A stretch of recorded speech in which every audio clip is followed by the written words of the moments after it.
girls. Welcome to another board game review video on Demented Robot Games YouTube channel. My name is Boris, and today I'm here to show you guys the game called Century Spice Road.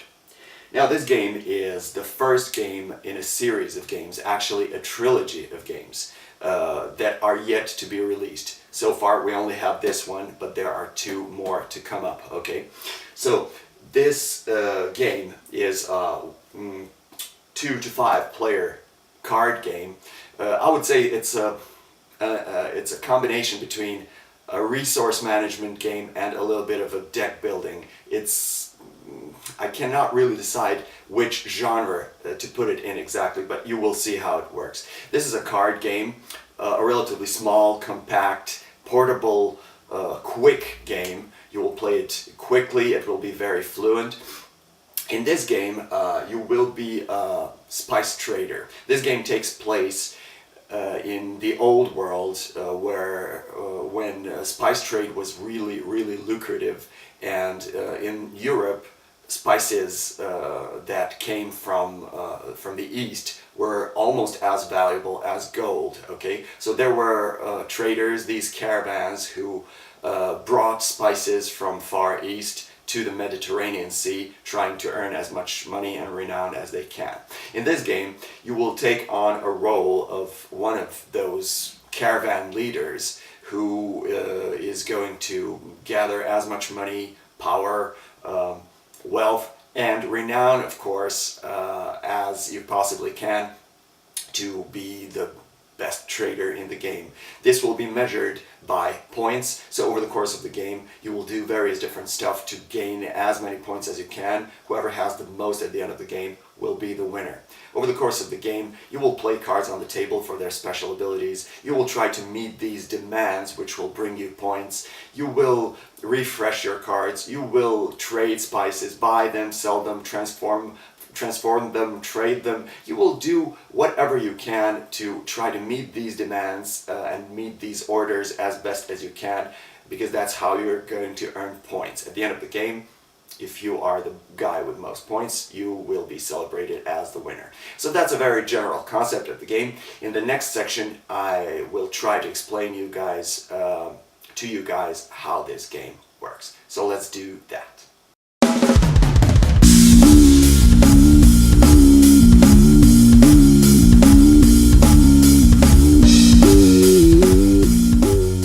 Century Spice Road is a card game, as I told you, and it's a relatively simple game to set up. It's also very simple to teach/learn how to play. So I think in this video I'll be able to teach you actually how to play the game. This is actually going to be a learn how to play video, which is not something I will usually do, but since this is a very simple game, I think I'll be able to teach you how to play the entire game. So I'm going to begin with components and setup, and then after that I'm going to dive into the actual explanation about how the game works. So let's start. First, what you're going to do when you set the game up, you are going to take these cards with orange backs, you're going to shuffle that deck up, and then you are going to draw from that deck 5 cards and put them in the row like this. These are point cards. You will see how those work later. Then you're going to take the amount of gold tokens equal to the number of players times 2. So in this case we're pretending to play a 3-player game, so there's 6 gold tokens, 6 gold coins here. And then you're going to take the same amount of silver tokens and place them above the second card like this, okay? Then you're going to take these purple cards, or cards with purple backs. You are going to take out of that deck these cards with purple borders, because those are going to be starting cards that are going to represent the starting hand of each player, so they do not need to be in this deck here. So you're going to take these out, then you're going to shuffle this deck well, and then you're going to draw 6 cards and place them in the second row of cards. These are going to be merchant cards. You will see how those work later. Then you're going to take out these spice cubes and separate them by color, and then you are going to place them in this exact order. Why is this important? Because these spices are different in value, okay? So yellow spice is least valuable and the brown spice is most valuable, and they will go in the ascending order like this. So this is turmeric, this is saffron, this is cardamom, and this is cinnamon, if you want to know. But you don't really need to know their names in order to be able to play the game. The next thing you're going to do is you will find these cards with brown backs, and then you're going to pick the number of cards from this part of the deck equal to the number of players. So there's going to be one card for each player. You're going to we're playing a 3-player game, fictitious 3-player game now, so we're going to pick 3 cards. You just have to make sure that you pick up this card with this symbol here, because this represents the first player. That's how we're going to randomly select the first player in the game. And then you will shuffle these cards up, and then you will offer these cards to other players. Everybody will pick one. Okay, whoever has this card with this symbol will be the first player. And then you are going to give everybody their beginning amount of spice. So the first player is going to get 3 yellow cubes immediately. They're going to put these yellow cubes on their caravan. Now this caravan has 10 spaces for 10 of these cubes, so you will never be able to hold more than 10 spice cubes at any point in this game. So this is what the first player is going to get. Then the second player is going to get 4 yellow cubes. The third player is going to get 4 yellow cubes as well. The fourth player is going to get 3 yellow and 1 red cube, and the fifth player is going to get 3 yellow and 1 red cube as well. When this is done, the only thing remaining is to deal out these cards. These cards with purple borders that I told you about earlier are your starting cards. So every player is going to get 1 of these cards. Let us do this. 1 of these cards and 1 of these cards, okay? So everybody is going to have these exact same cards. I'm going to explain what they do right away. This card here, both of these cards actually, are going to be your starting hand of cards, and you will be able, as an action, to play each one of them on the table and resolve their effect. So this card here will simply generate 2 yellow spice cubes for you. So when you play it down on the table as an action, you will simply get 2 of these and put them immediately onto your caravan space. This other card is a transformation card, which means that it allows you to transform certain spice cubes into some other kind of spice cubes. This card can do 2 of the following things. It can either transform 2 spice cubes of one color into 2 spice cubes of a color which is 1 step more valuable. So if you want to change, for example, 2 yellow cubes, you will discard them and you will take 2 red cubes instead and put them on your caravan. So you will transform 2 cubes into a spice 1 step more valuable. Or you can do, change 1 cube 2 steps further away, or 1 cube twice. So this card also allows you to take 1 cube, okay, transform it into 1 red cube, and then immediately transform this red cube into 1 step more valuable spice, which is a green cube.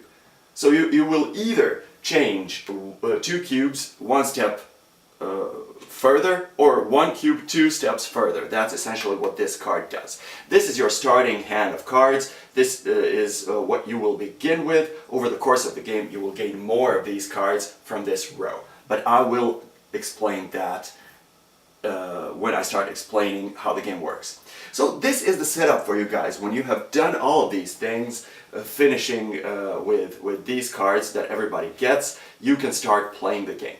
Whoever is the first player, whoever has this caravan card with this symbol, will be the first player to play the game.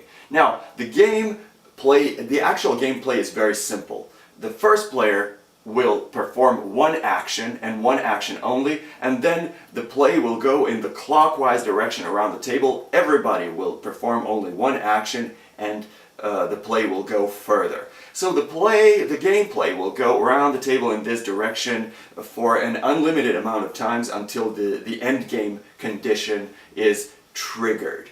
Now, there are only 4 actions everybody can do on their turn. And that's it. You pick one of those 4 actions and the play goes to the next player. What are those 4 actions? The first action you can play is to play one of the cards from your hand onto the table and resolve its effect. Okay? So you simply play the card on the table and do whatever the card tells you to do. There are 3 kinds of cards that you can play. There are spice cards that simply generate spice. So each card that has only cubes in the upper left corner without any other symbols simply generates those cubes. You will take those cubes immediately and put them onto your caravan card. In this case, you will take 2 yellow cubes and put them here. Okay? If you took this card, for example, if you played this card, you would just take 1 brown cube and put it here. And that's it. Okay, the other kind of cards are transformation cards. I have explained how these work, so I'm not going to explain again.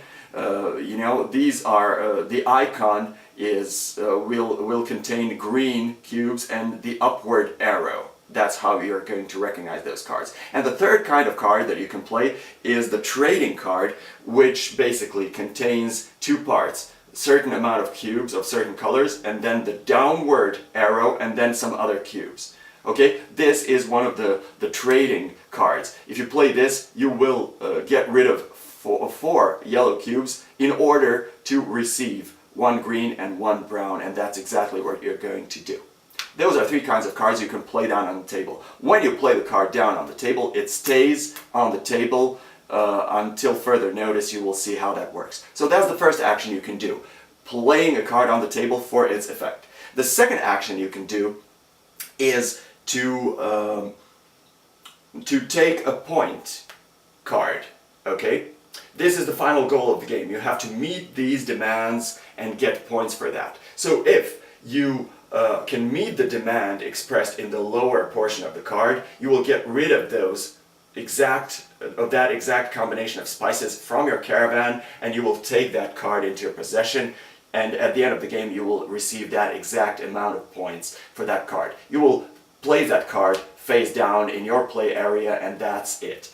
If you take the first card, you will also take one of these coins together with it. This is worth 3 points at the end of the game. If you take the second card in a row, you will take one of these coins, silver coins, and that will be worth 1 point at the end of the game.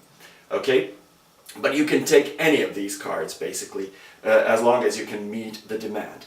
That's another action you can do. The third action you can do is to take one of these cards. These cards are merchant cards, and they are basically your additional action cards that over the course of the game you can take and put into your hand increase the amount of actions and possibilities that you can do over the course of the game. So that's the acquire action. Now here's the rub.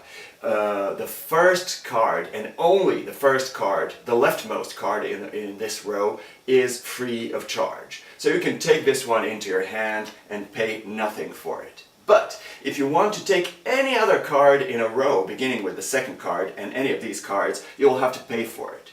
How do you do that? You basically have to pay for every card to the left of the card that you want to take. So for example, if I really want to take this card as an action, I will take it.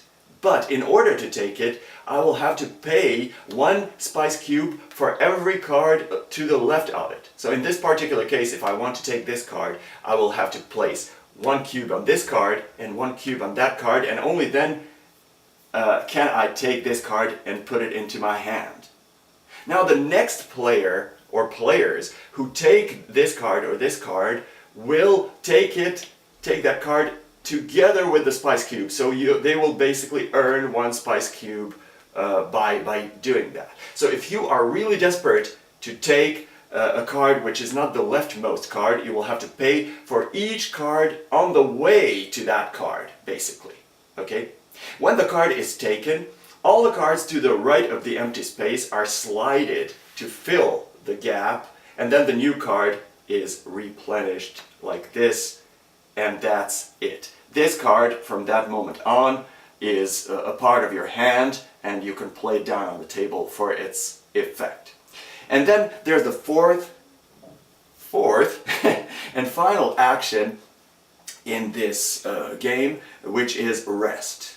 When you want to perform a rest, all you have to do is simply announce to the other players that you are resting, and then you will take all the cards that you have played on the table back into your hand. Because when you play a card, it stays face up on the table like this. Let's say that I have played all these cards, you know. When I rest, I will pick them up and put them into my hand, and I have basically refreshed my hand like that.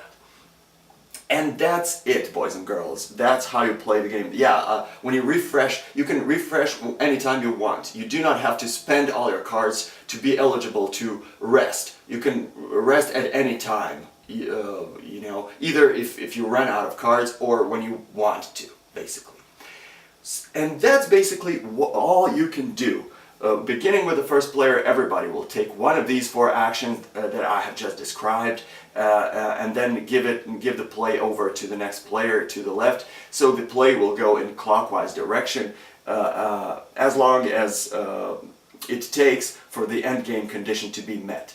In the case of a 1 or 2 or a 3 player game, the endgame condition is for one of the players to pick up 6 of these cards, and that's the trigger for the end game. In the case of a 4 or 5 player game, you will need to pick up only 5 to trigger 5 of these cards to trigger the end game. When the end game is triggered, all the players who still haven't played their action for the current round will finish their actions, and that's when the game ends. From that moment on, everybody is going to calculate their final amount of points. Whoever has the most is going to be the winner. Point calculation is very easy. You will add up all the numbers from the point cards that you have picked up over the course of the game. Then you will add up all the coins that you have. The gold one is worth 3 points. The silver one is worth, every silver one is worth 1. And finally, you're going to calculate all non-yellow cubes on your caravan, each being worth 1 point. So yellow cubes do not count as points at the end of the game, but all the others, green ones and red ones and brown ones, do count 1 point each cube. When you add all that up, you have your final score, and if you are the guy with the highest amount of points, you will be the winner. If players are tied with the same amount of points, the tie will be broken by the player who played their action last. So the guy who played last will be the winner of the game. And there's only maybe one thing that I forgot to tell you, is that when somebody takes one of these cards, they are replenished in the exact same way as these. So this is going to happen, everything is going to slide like this, and new card is going to fill this space. But I think you got that even without me explaining. So that's it, boys and girls. That's how you play this game. It's very simple to set up, very simple to play, very simple to teach, but very hard to master, because from the point of view of strategy, this is a very thinky, clever kind of game. Okay, so now we're going to the final section of the video, where I'm going to tell you what I think about this game. This is Century Spice Road for you guys. In the previous section of the video, I was able to explain to you guys almost every detail about the game. You are ready to play this game. If you watched the previous section attentively, if you paid attention, you basically know how to play the game right now. You can open the box and start playing right now. If you haven't listened to this carefully, get back to the previous section, look at the video, pay a little bit more attention, and you will be ready to play.